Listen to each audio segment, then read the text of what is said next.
Go inside the Crimson Tide with your hosts Rodney Orr and Gary Harris, keeping you informed on everything Alabama. And now, Tider Insider TV. This is a game that means a lot to a lot of people in this state, and I'm certainly happy for our supporters, our fans, the people who support the University of Alabama, that they can be happy about the victory that we had today. Of course, that was Saturday. Nick Saban after Alabama's 30-12 win over Auburn in the Iron Bowl at Bryant-Denny Stadium. Everybody wants to move on to this week's SEC Championship game, but can't we enjoy the Tide's third straight win over the Tigers for just a little longer? Alongside Rodney Orr from TiderInsider.com, I'm Gary Harris. Welcome into Tider Insider TV, presented each and every week by Buffalo Rock. Once again tonight, Pepsi Max, which gives you max taste, zero sugar. It's a combination I think we all can agree is a good one. A little thirsty tonight if you didn't notice. Well, Rod, this is a great week for Alabama to be back into the SEC Championship game. We're going to get to that in a moment, but let's pick up and begin with the Iron Bowl. Alabama dominated Auburn statistically throughout the game, but only led 13-9 at halftime because of mistakes. A short punt, 2 interceptions gave Auburn short field. Their great kicker, Daniel Carlson, cashed in. But the defense did its job, only 31 yards of offense for Auburn, 1 first down in the first half, and the defense went 4 straight games without allowing a touchdown.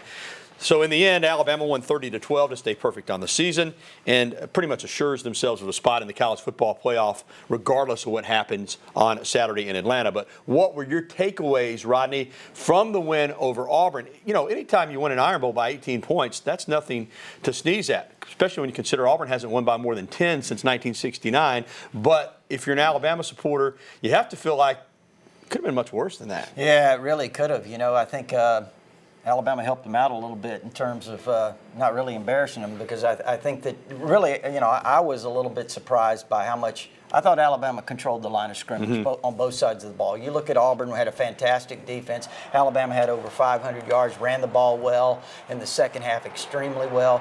You know, Auburn kind of proclaimed to have a really good offensive line, but you know, I thought clearly Alabama's defensive front held them, the leading rushing team in the SEC, to only 66 yards rushing.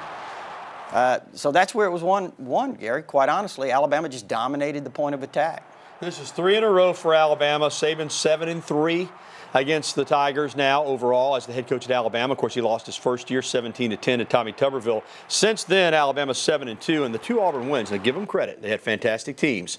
But the Cam back in 2010 with Cam Newton when they were 24 down, and then the Kick 6 game in 2013 when they won the SEC and played for the national championship. Outside of that, other than the 2009 game, every Alabama victory, 6 of them, have been by double digits. Saban's won by 49, 36, 28, 18 this year. Again, I don't think you can say Alabama's dominating Auburn because of the 2 fantastic years that Auburn had. But this is 3 in a row now for the first time since 1992. Clearly, Alabama has the upper hand in this rivalry. Oh, yeah, and I think when you look at it, Gary, too, you could use the word domination, because you're talking about the first time since the mid-'70s, 75 through 78, when Coach Bryant ran 4 straight double-digit wins, now 3 straight double-digit wins. So I think you could say, yeah, we are kind of moving into the area of domination. Yeah, and the Alabama offense is putting up big numbers, but this defensive run proves that the transition from Kirby Smart to Jeremy Pruitt was nothing to be concerned about at all. Alabama's defense may even be better this year than last year. The Tide leads the nation in scoring defense, total defense, and rushing defense. Those numbers have led Pruitt to be named a finalist for the Broyles Award, given annually to the top assistant coach in college football. Rodney, a quick thought on what Pruitt has done in his first year as Alabama's defensive coordinator. Of course, he had familiarity with the staff and then had been a DC at both Florida State and Georgia, so he'd gotten experience, and he has great players. Still, though, he deserves some credit for just how well this unit's played. Yeah, I think he certainly does, Gary. And I think one thing, too, that a lot of people miss about Jeremy Pruitt, all of the X's and O's and all that thing, I just think he relates extremely well to his players, and he gets a lot out of them. And I think that's a big key for his success that sometimes maybe is overlooked.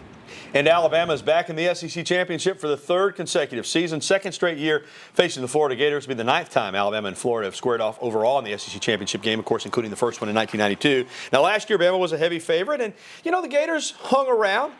with their defense. They got a punt return from Antonio Callaway, got a late touchdown. But still, though, Alabama clearly was a better team. They won at 29-15. Jim McElwain knows again that his team is a big underdog, but he and the Gators won't back down from the challenge. I look at it as a great opportunity.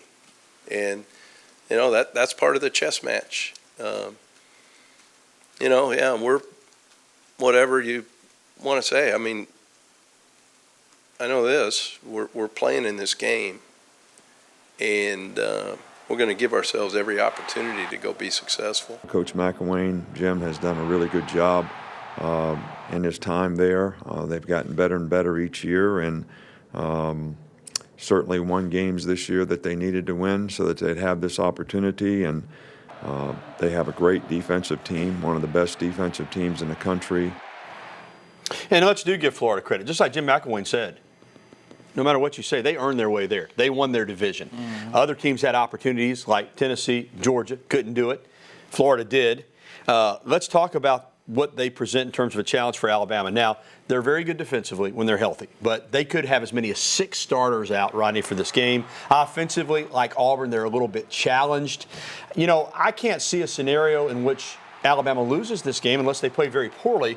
But you know and I know you have to prepare, you have to be ready, because Florida, even hurt, has enough talent that if you don't play your best, they could be in this game. Yeah, I think when you look at them defensively, certainly, you know, we don't know exactly what the injury situation is, but it's obviously they've been a little bit beaten up on that side of the ball. They're fantastic defensively. They allow only 291 yards a game total offense. They're really good in the secondary. They're good up front. They get pressure on the quarterback. They're very athletic. They've got 2 really outstanding corners.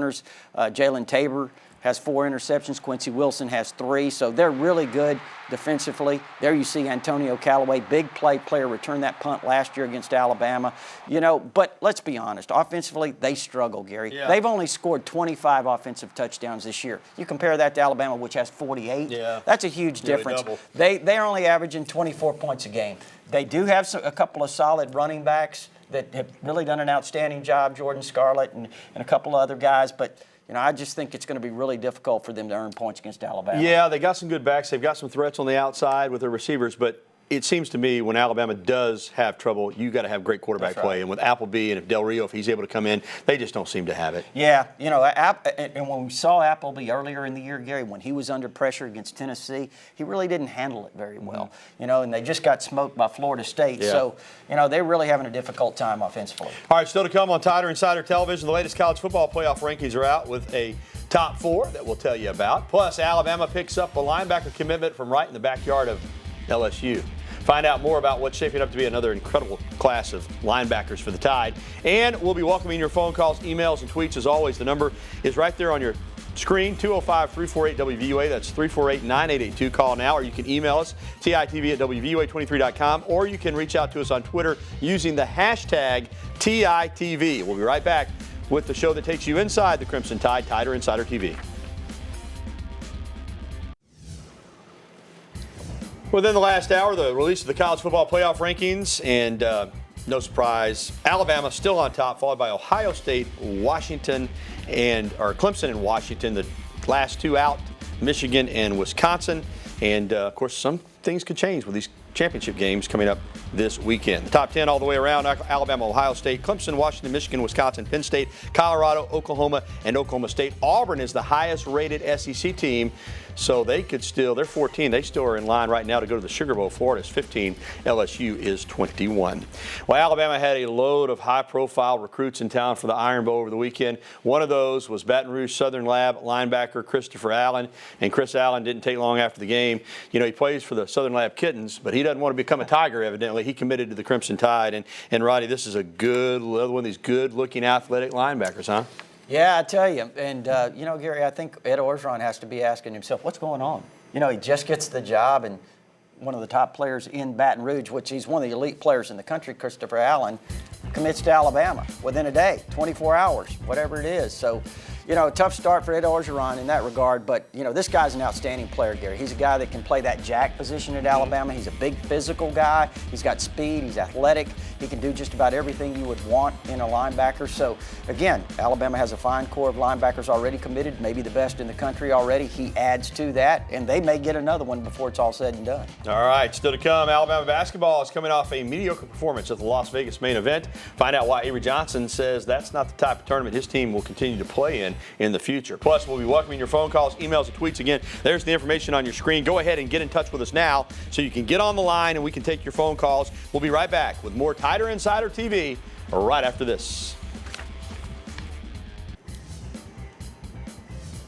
And the Alabama men's basketball team in action as we speak, and this is more like it. They are laying it on Charleston Southern. Less than 3 minutes to go in the first half. Braxton Key, the freshman, already has 12. Bama leads 36-13. We'll have highlights and post-game reaction tonight on the news at 10. Well, Alabama's coming off the main event tournament in Las Vegas. The Tide lost to Valpo and then rallied to beat St. Louis. But you might not have seen it because the games weren't televised. They were on YouTube. Avery Johnson said his hands have been tied in terms of scheduling, but in the future, he wants to play in tournaments that are on TV. We didn't have much of a choice in terms of when we were trying to schedule games for that time of the year when I first got here. So obviously we played in the tournament in Orlando last year, which was already on the schedule. But when we looked at it, we didn't have many options. But I don't think you'll see that happening moving forward again. All right, he wants exposure for his program. You ready to take some phone calls? Yeah. Lined up for us. First up tonight is Sue right here in Tuscaloosa. Welcome in, Sue. How are you? I got two questions. Okay. Is Tim Williams going to the NFL? Who? Tim Williams. Yeah, he's going to be a really high pick in the NFL. He's a senior, Sue. He'll be drafted in the spring, okay? What's number two? Okay, and is Tony Brown going to be eligible to play this weekend? Yes, ma'am, he will be. He was ejected for targeting in the first half. The rule is this.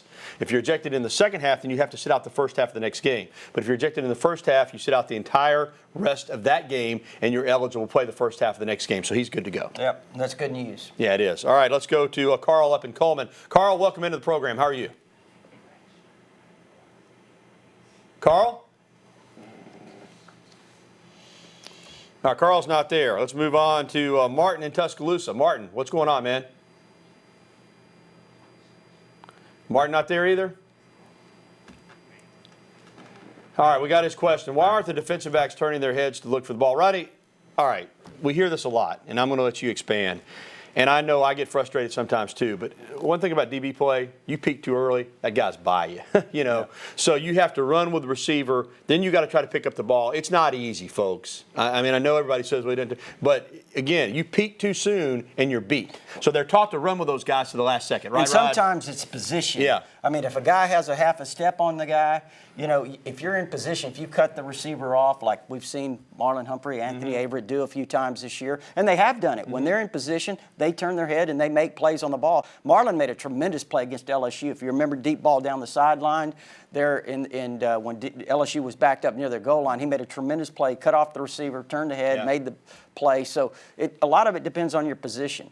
But remember this. You're one-on-one against a talented receiver a lot of time on the outside. You're not going to win them all. I've been a little rough on Alabama's cornerbacks some in the past, but I think they win more than their fair share, don't you, Rodney? Oh, absolutely. So I understand the question, Martin, but it's a delicate balance between turning and making the ball on the play and not letting the guy get away from you, like Rodney was saying. All right, let's go to an email. This is from Doug in Western Massachusetts. Please address the noise about Lane Kiffin making a lateral move to LSU. Why would Saban let that happen? Well, Doug, first of all, it hasn't happened yet, but, there's a lot of different reasons that coaches leave, and we see it all the time with assistant coaches. Do I think there's a possibility Lane Kiffin is going to LSU? Yes, I do. And I don't know, what Nick Saban and Lane Kiffin's situation is. Lane Kiffin's contract's up at the end of the year. I think it's going to happen. We'll see. But there's a lot of different reasons that coaches move on, Rodney. Oh, absolutely. I mean, he's been here 3 years, Gary, and, sometimes you see offensive coordinators. I think the longest that someone's been here as an offensive coordinator with McElwain was 4 years. Yeah. So it's not unusual. I understand what you're saying about a lateral move.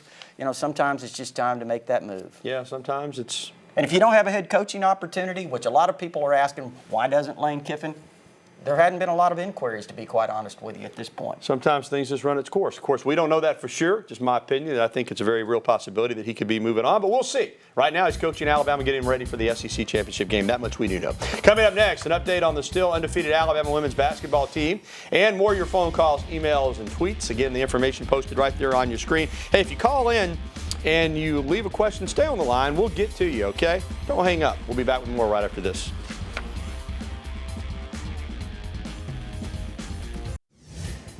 Through 5 games, the Alabama women's basketball team is outscoring its opponents by an average of 40 points per game, more than that. Well, that's awesome. That was boosted by a shellacking of Alabama A&M on Sunday, 97-29. Shakira Wade had 22 points in the win. The Crimson Tide will take to the floor on Thursday at home against Alcorn State. That should be another easy victory. Let's go right back to the phone lines. Leroy is with us over in Coker. What's up, Leroy? Yes, I was wondering, Jerry, how they're going to get more attendance at the basketball games. Yeah, Leroy. The ladies and the men, there don't seem to be nobody there. Yeah.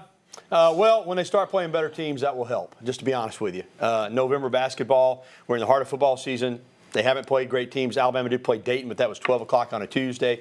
Give it a little time. I think once we get into the SEC schedule, attendance is going to be fine for both the men and the women. Yep, usually picks up at that time. All right, let's go over to our stay here in Tuscaloosa and talk with David. David, welcome in. David, you there? No.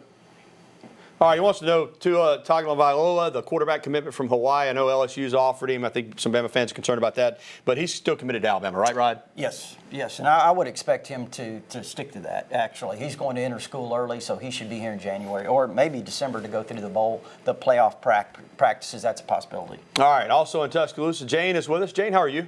I'm doing fine. How are y'all? Very well. Yes. We haven't seen much of Xavier Marks play this year.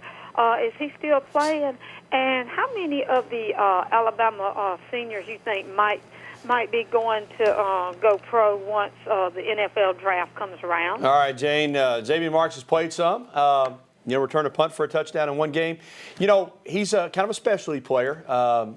Offensively, maybe a little smaller than what they like, but he's played some, and I wouldn't be surprised if we see a lot of him next year too. Yeah, he returned some kickoffs here a couple of weeks ago. So, again, it's just, he is a little bit small. He's more of a specialty player, and I think that's probably where you'll see most of him in terms of his action. As far as the draft is concerned, a lot of these seniors that are draft eligible and junior draft eligible players are going to be drafted. As far as the underclassmen, the juniors, and third-year sophomores, we'll just have to wait and see who declares, and that won't be until after the season, Jane, so we'll just have to wait and see on that. But they'll have a lot of people drafted again. You can bet on that. All right, we got a tweet for you. This is from Don Juan. Where do you expect Jalen Hurts to be in the Heisman Trophy race? Rodney, do you think there's any chance that he could get an invite to New York? Well, I mean, it's possible. Here's a guy that's probably projecting around maybe 4,000 total yards, Gary, 40-plus touchdowns. Right now, I think he has 33. So that's pretty impressive for a true freshman. So, it's possible. It's certainly possible. But, I don't think that's something that right now that is I know there's a lot of people like on TiderInsider.com that constantly ask that question, will he be one of those guys? And, we'll just have to see. He's just a true freshman. I don't think he's worried about it. I don't think Alabama's worried about it. I think it would be great. I tell you what I'd like to see, and it won't happen. I would love to see Jonathan Allen get an invite. Yeah, I think so. I think he, I do think he's the best defensive player in the country this year, and that would be nice. But, individual awards are great, but at the bottom line, Rodney, Alabama's about winning, and they take more pride in the team accomplishments than individual accomplishments. But, yeah, it's possible Hurts could get an invite if he has a big game on Saturday against Florida. Well, still to come, and thanks for the phone calls, by the way, a touching moment before the Iron Bowl for one of Alabama's least heralded seniors. We'll have that story, plus our game picks for the SEC Championship contest when we return to Tider Insider TV. Chance for severe weather tonight. Keep it tuned to WVUA 23. If there are any warnings, Richard Scott will be with you. We'll be back with more right after this.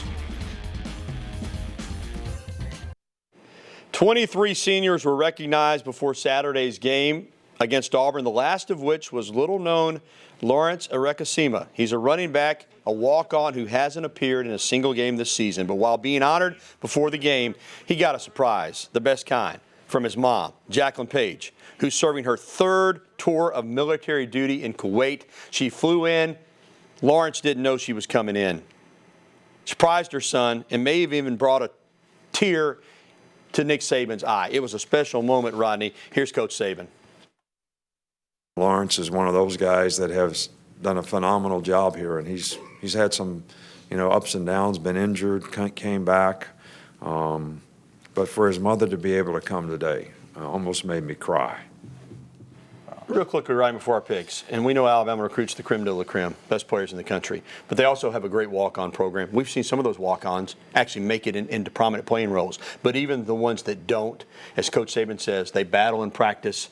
You don't see what their contribution to the team, but they make a big one, and I think he has a real soft spot in his heart for those guys. Yeah, they make a big contribution on the scout team to help the team get prepared every week, certainly. All right, prediction time, SEC Championship game. Alabama's a 21, 22, 23-point favorite, depending on where you find it at. How do you see it? Well, you know what? This SEC Championship Series with Florida's tied up 4-4. 25 years ago, the first one, Alabama had a monumental win, the first playoff game, defeating Florida, and this is Alabama's opportunity to take that lead. If they win this game, they break the tie. It'd be 5-4 Alabama. And I just look at it like this. I just think Florida really offensively is going to have a very difficult time scoring points. The Alabama defense is too good. I understand Florida has a great defense as well, but I think Alabama's offense can eventually wear them down. I pick it 30-13. Well, Rodney, last week I picked Auburn to get 2 field goals. I feel pretty confident without the short punt and the 2 interceptions in the first half, they would have gotten 3. I think their only real drive was after the long pass from the backup quarterback, and they got that field goal. The other ones basically were set up for them. I look at Florida very similarly with you. I just don't think that they can generate enough offense in this game. Now, Alabama doesn't need to make mistakes, but Auburn is offensively challenged, so is Florida. Alabama's the better team. Even with the mistakes against Auburn, they still pulled away to win that game. I see a very similar outcome. I got Alabama winning this one big. I got 3 field goals for Florida, 31-9. I just think this touchdown streak, Rodney, will continue. Alabama will go 5 games without giving up a touchdown. I got the Tide rolling in Atlanta. A reminder, we will be there on Saturday for Crimson Tide kickoff. Well, our beautiful shirts, as always, provided by the Locker Room in downtown Tuscaloosa. Get by and see them, the home of the original elephant wear, or shop online at locker-room.biz. Man, they've got some beautiful clothes. You need to check them out. You'll be glad you did. Don't forget, if you missed the show tonight, you can catch a replay at 10:30 or find it anytime online at WVUA23.com. For Rodney Orr, I'm Gary Harris. Have a good night.